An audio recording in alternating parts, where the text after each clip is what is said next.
ખર્ચ નિરીક્ષક શ્રી વિજયાનંદ ભારતીયના અધ્યક્ષ સ્થાને અને જિલ્લા ચૂંટણી અધિકારી અને કલેક્ટર ડોક્ટર સૌરભ પારગીની ઉપસ્થિતિમાં કલેક્ટર કચેરીના સભાખંડમાં ખર્ચ મોનિટરિંગ સેલની કામગીરીની સમીક્ષા અને માર્ગદર્શન માટે બેઠક યોજાઈ હતી। બેઠકમાં ખર્ચ નિરીક્ષક શ્રીએ જણાવ્યું કે વિવિધ પક્ષોના સ્ટાર પ્રચારક સાથે પ્રચારમાં આવતા સહયોગીઓની સંપર્ક નંબર સહિતની જરૂરી વિગત અદ્યતન રાખવી જરૂરી છે।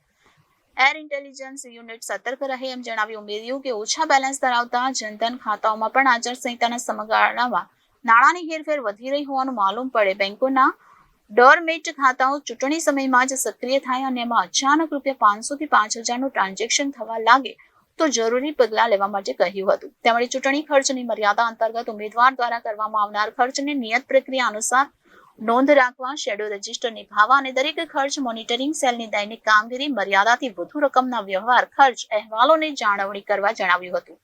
ચૂંટણી પંચના નેતૃત્વમાં આદર્શ આચારસંહિતાનો ચુસ્ત અને યોગ્ય અમલ કરી ન્યાયી અને મુક્ત ચૂંટણી યોજવા માટે જિલ્લા ચૂંટણી તંત્રની અવિરત કામગીરીને બિરદાવી હતી।